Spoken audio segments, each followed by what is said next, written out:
Welcome back mga kababayan sa Tagalog Crime Stories kung saan ibinabahagi ko ang aking obsession sa true crimes at isinasalaysay ko ito sa Tagalog. Kung gusto mo ang mga ganitong contents, make sure to subscribe at turn on all the notifications para lagi kang updated sa mga bago kong videos. Kung gusto mo naman na suportahan ang aking channel sa ibang paraan, you may do so by checking these options. May kasabihan na kung gusto mong pagpalain ay kailangan mong matutong magbigay. Kaya naman ang Filipina na ito bagamat hindi kayamanan ay sinigurado na tutulong din siya sa mga taong nangangailangan. Ang babaeng yan ay si Sian Gelangarin o mas kilala sa tawag na Shine. Hey everyone, this is Shine. Welcome back to my channel. It's been a while. Dito kami ngayon sa Patil. Samahan nyo kami, mamimigay kami ng donation. Let's go! Kayong salamat sa inyo, ma'am. Ito ay pinanganak noong August 29, 1998. Bilang isang Leo sa kanyang zodiac sign, ang dalaga ay nilalawan na loyal, mataas ang ambisyon, natural na leader, confident, mapagbigay, at si Shine ay inilarawan na creative. Ang mga magulang ng dalaga at ang kanilang pamilya ay naninirahan sa bayan ng Tagum na makikita sa probinsya ng Davao. Ito ay merong 2 kapatid. Base sa ulat nang ito'y makapagtapos ng high school, si Shine ay pinagpatuloy ang kanyang pag-aaral sa San Pedro College. Nang hindi na ito nasisihan sa kanyang kinukuhang kurso, kalaunan ay nag-aral ito sa Asian Culinary Studies Davao para naman maging bihasa sa baking at paggawa ng mga pastries. Noong mga panahon na ito ay nag-aaral pa, si Shine ay hindi nagkaproblema na magkaroon ng mga kaibigan. Kung ang dalaga ay hindi abala sa kanyang pag-aaral ay katulad ng ibang mga college students, si Shine ay makikita kasama ang mga kaibigan nito. Kung hindi sa coffee shop ay sa kanilang paboritong tambayan, ang bilyaran.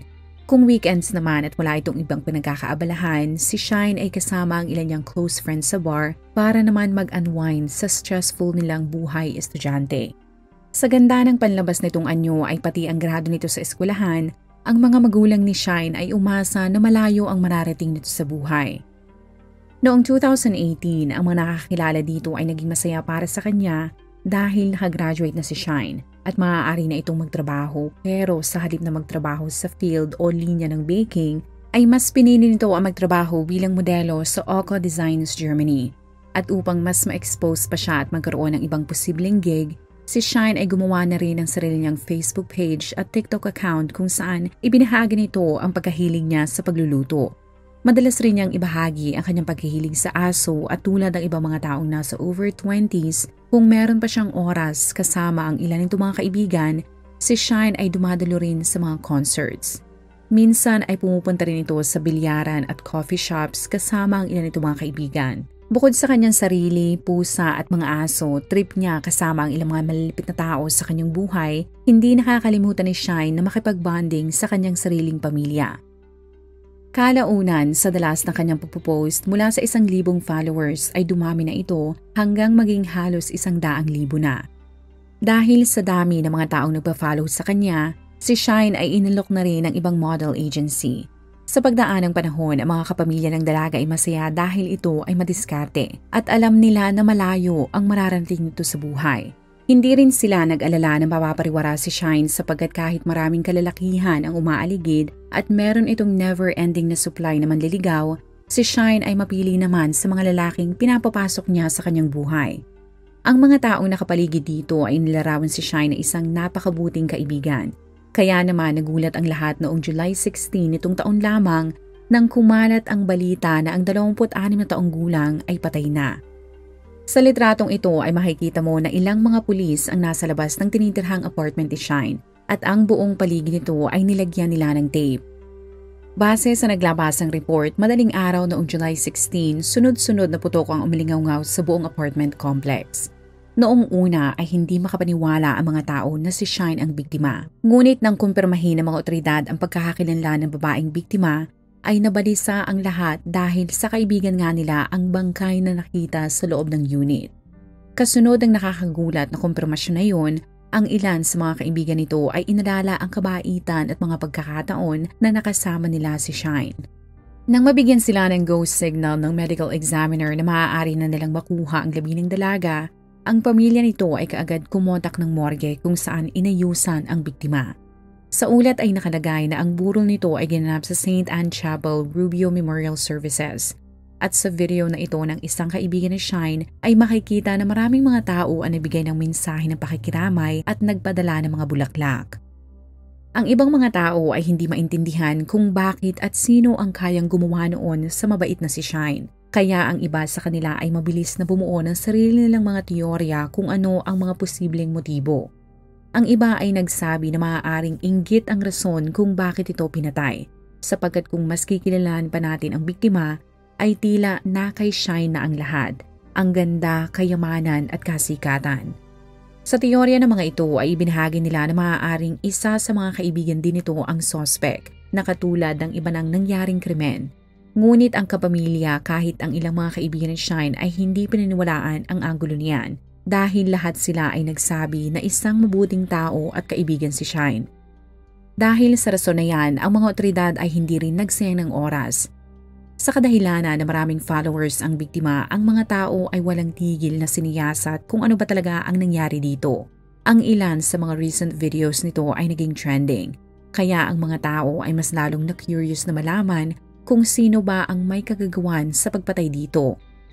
Ang iba ay mas lalo pang tiningnan ang social media profile ni Shine at doon ay nalaman nila na ang modelo ay meron na palang isang anak na babae.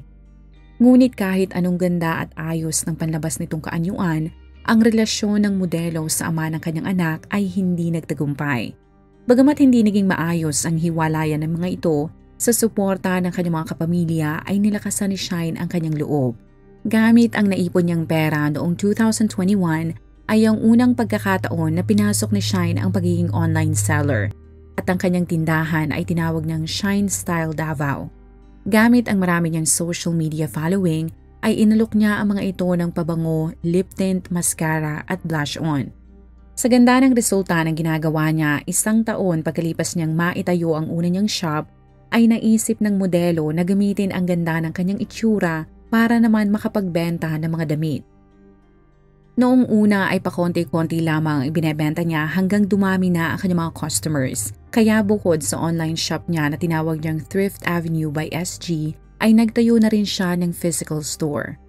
Bagamat kadalasan sa mga tao ay nakikita lamang ang kanyang tagumpay, ang hindi na mga ito naiintindihan ay ang hirap ni Shine na pagsabay-sabayin ang pagiging isang ina at negosyante. Pero salamat sa kanyang pamilya na laging tumutulong sa pag-aalaga sa kanyang anak, kahit siya ay madalas umuwi ng gabi, minsan madaling araw pa dahil sa kanyang business, ay wala siyang dapat ipag-alala sapagkat ang bata ay nasa maayos na kalagayan.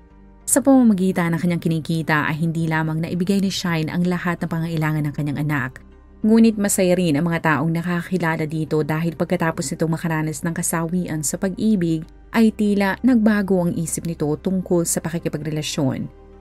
Ang ibang kaibigan nito ay naisip na nag-mature at praktikal na ito sa buhay dahil meron ng tao na nakadepende sa kanya, ang kanyang unika iha. At dahil sa business-minded ang modelo bukod sa modeling, kanyang mga online shops at social media presence ay naisip na rin niyang i-document ang kanyang buhay sa internet. Ayon sa ulat, nang fully recovered na ang katawan nito at kung siya ay meron pang natitirang oras, ay hindi nito nakakalimutan ang kanyang sarili. Sa social media ay madalas nitong ibahagi ang kanyang self-care routine na kabilang ang pagpunta nito sa gym para ma-maintain ang maganda niyang postura sapagkat tumatanggap pa rin siya ng modeling gigs. At alam niya na kung gusto niyang manguna sa pagbebenta ng mga produkto, ang isa sa tinitingnan ng mga tao ay ang pisikal na anyo ng nagbebenta nito. Hindi lamang nito inaalagaan ang kanyang physical well-being, ngunit sinisigurado rin siya na malakas din ang kanyang mental game. Bukod sa mga taong nagpapalakas ng kanyang loob ay naging parte na rin ng buhay ni Shine ang pagbiyahe sa iba't ibang lugar na mag-isa dahil gusto nitong malaman ng mga tao at higit sa lahat ang kanyang sarili na kaya niyang mag-isa kahit walang lalaki sa kanyang buhay. Naging matagumpay din siya sa pagpapakita sa kanyang mga followers na kahit nagkaroon siya ng anak sa pagkadalaga ay kayang-kaya pa rin niyang magtagumpay. Sa ganda ng takbo ng kanyang buhay, ang ilan sa kanyang mga kaibigan ay madalas siyang ilarawan na Shine 2.0 sapagkat ang dating Shine na kilala nila ay palaban na sa buhay. Sa kadahilanan na ito ay 26 na taong gulang lamang ay hindi lamang siya puro biyahe. Ngunit kung oras na ng trabaho ay halos hindi na ito mapigilan kararaket. At sa business page nito ay makikita na hindi ito titigil hanggat hindi nauubos ang mga damit niyang paninda. Kung may mag-cancel sa last minute, ang modelo ay mabilis na magpo-post sa social media at sa ganda ng kanyang review ay mabilis naman na napipick up ang mga damit. Pero ayon sa mga kasamahan, kaibigan, katrabaho at kapamilya ng biktima, wala silang kakilala na tao na kayang gumawa ng karumal-dumal na krimen na yun sapagkat tila halos nang nakikilala ni Shine ay nagiging kaibigan nito. Ang ilan naman ay nagpasaring at sinisipa ng mga ito ang dalaga. Karamihan sa kanila ay sinabi na masyadong pasosyal si Shine sa camera at tila ipinapakita nito ang happy-go-lucky nitong lifestyle. Sa teorya nila ay maaaring nag-overshare si Shine kaya pati ang address nito ay baka naibahagi na rin ito sa publiko. Sa teknolohiya ngayon ay sa ilang click mo lamang ang ibang tao ay kayang-kaya ng malaman ang lugar na pinuntahan mo at ang mas malala ay baka pati ang mismong address mo. Sinisi nila ang dalaga na baka sa sobrang desperado nito sa atensyon ay di nito namamalaya na nagkaroon na pala siya ng stalker. May iba naman na nagsabi na hindi stalker ang problema. Ngunit sa kapopost nito ay baka ginawang target si Shine ng mga taong magnanakaw. Pero ang issue sa teorya niyan ay kinumpirma ng mga otoridad na ni isang gamit nito ay hindi nawawala. Ang cellphone, laptop, wallet at kahit ang bag nito ay nakita din sa loob ng apartment. Kaya ang anggulo ng pagnanakaw o robbery gone wrong ay mabilis din na itsinapwera ng mga otoridad. Ngunit nang lumabas ang autopsy report ay tiningnan ng mga pulis ang personal nitong buhay. Sapagkat ayon sa medical examiner, ang modelo at online seller ay namatay dahil sa tama ng 3 bala ng baril. Kung ikaw ay mapapadpad sa social media nito ay mapapansin na ilang linggo bago ito barilin, si Shine ay laging may hugot. Lagi itong nagpo-post patungkol sa relasyon pero wala itong pinapangalanan na tao. Meron pa nga itong ibinahagi na tila lagi niyang pinipili ang mga taong hindi naman para sa kanya. May patutsada rin ito tungkol sa panloloko. Ngunit may pailan-ilang post naman kung saan sinasabi niya kung ano ang gusto niya sa lalaki. Ang mga post tulad niyan ay patunay lamang na kahit anong ganda ng isang babae pagdating sa pisikal na kaanyuan ay hindi yun ang batayan kung ikaw ba ay magkakaroon ng magandang happy ending. At sa kaso ni Shine ay tila naging sumpa ang kanyang kagandahan. Ang mga otoridad ay sinimula na katukin isa-isa ang ibang unit pati ang mga katabi nitong establishment sa pagbabaka sakali na may nahagip ang mga security cameras ng mga ito na magpapadali sa pag-usad ng investigasyon. Kasabay ng paghingi nila ng kopya ng bawat CCTV footage, ang ibang mga investigador naman ay isa-isang in-interview ang mga taong nakakilala kay Shine sa apartment complex. Isa sa mga kapitbahay nito ay sinabi na bago umalingaw-ngaw ang putok ng baril ay narinig nila na malakas na sumigaw ang biktima at sinabi na bakit ka magseselos kung hindi naman tayo. Ang sinabing yan ng witness ay naging clue ng mga otoridad na mas tingnan pa ang personal na buhay ng biktima sapagkat nalilito sila sa crime scene dahil una, maaaring kakilala nito ang salarin. Pero kung pamilyar si Shine sa suspect ay bakit may forced entry na nangyari. Dahil sa ayaw magbigay ng mga otoridad ng iba pang impormasyon tungkol sa kaso, ang mga tao ay nakusahan pa ang biktima na ito ay maaaring isang bayarang babae. Sapagkat para sa kanila ay sinong matinong babae ang tatanggap ng bisita ng 3:00 ng madaling araw. Sinabi ng mga ito na baka ang salarin ay isa sa mga customers ng modelo. Inungkat ng mga ito ang bawat detalye ng buhay ni Shine at gamit ang mga litrato nito na sakay ng eroplano at kotse. Ang ilan sa kanila ay nagsabi na ang biktima ay pinopondohan ng isang sugar daddy. Pinagdudahan na rin nila na baka ang ipinapakita nito na pagiging isang strong independent woman ay peke lamang dahil maaaring sugar baby lamang ito. Ang ilan ay nagsabi pa na hindi sila naniniwala na ang pagiging online seller at kita nito bilang isang modelo ay hindi sapat para pondohan ang sosyal nitong lifestyle. Ngunit ang mga paratang nilang yan ay hindi naman nagustuhan ng pamilya ng biktima. Sapagkat alam nila na kung anuman ang tinatamasa nitong kaginhawahan sa buhay ay pinagpaguran yon ni Shine. Pero ang mga paratang na yan at iba pa ay mabilis na nawala nang kumalat ang balita na ang suspect sa nangyari ay nadakip na ng mga otoridad. Ang salarin ay kinilalang si Georgette Masunggab Gloria na 49 na taong gulang. Base sa report, ang hinihinalang salarin ay nadampot at naaresto sa Millennium Suite sa Barangay San Pedro na makikita sa bayan ng Panabo. Bukod sa hinalang murder weapon na isang .45 caliber pistol, Nasamsam din nila dito ang 3 sachet ng shabu na may street value na 360,000 pesos, isang holster, cellphone at iba pa nitong mga gamit. Pagkatapos na mabasahan ng Miranda rights, ang suspect ay mabilis na dinala sa Panabo City Police Station. Nang interviewin ang salarin ay hindi naman nahirapan ang mga otoridad sapagkat kusa itong umamin. Ayon dito ay noong madaling araw ng July 16 ay nagpunta siya sa apartment ng biktima para kausapin ito.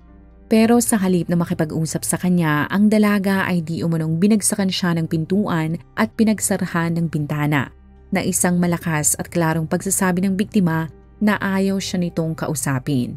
Nang matapos ang interview ay lumalabas pala na ang dalawa ay hindi magkarelasyon pero ang suspect ay isang masugid na manliligaw ni Shine ng 1 taon na.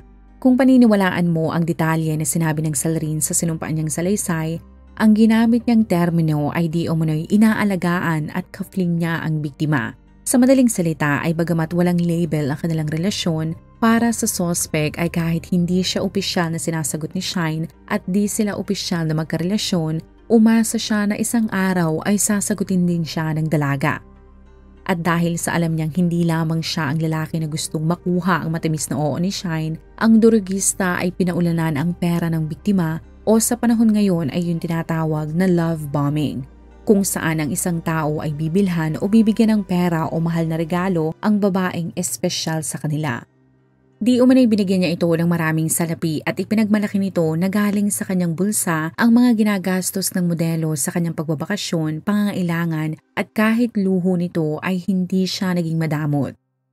Sinabi ng salarin na noong gabi ng July 15 ay di umano'y nakatakda silang magkita ni Shine sa isang hotel. Pero naghintay siya ng ilang oras pero ni anino ni Shine ay hindi niya nakita. Kaya naman noong madaling araw ng July 16 ay nagdesisyon ang suspect na siya na lamang ang pupunta sa apartment ito. Pero kahit anong tawag o text niya sa modelo ay hindi talaga ito sumasagot. Kaya nang makarating siya sa unit ay nagpupuwis na siya sa galit. Ipinaliwanag ng salarin na ang unang putok ng baril na narinig ng mga tao sa apartment complex ay isang warning shot lamang. Ngunit tinuluyan niyang paputukan si Shine nang sabihin ito sa kanya ang mga salitang itama mo. Pero ayon sa ibang saksi, bago nila marinig ang 3 putok ng baril, ay narinig din nilang sumigaw ang biktima at sinabi na bakit ka magseselos kung hindi naman tayo.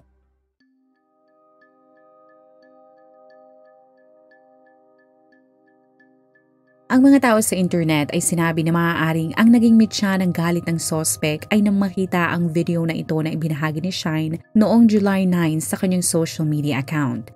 Sa caption ay nilinaw nito na hindi pa siya in a relationship pero nasa courting stage pa lamang silang dalawa ng taong nagpadala ng bulaklak.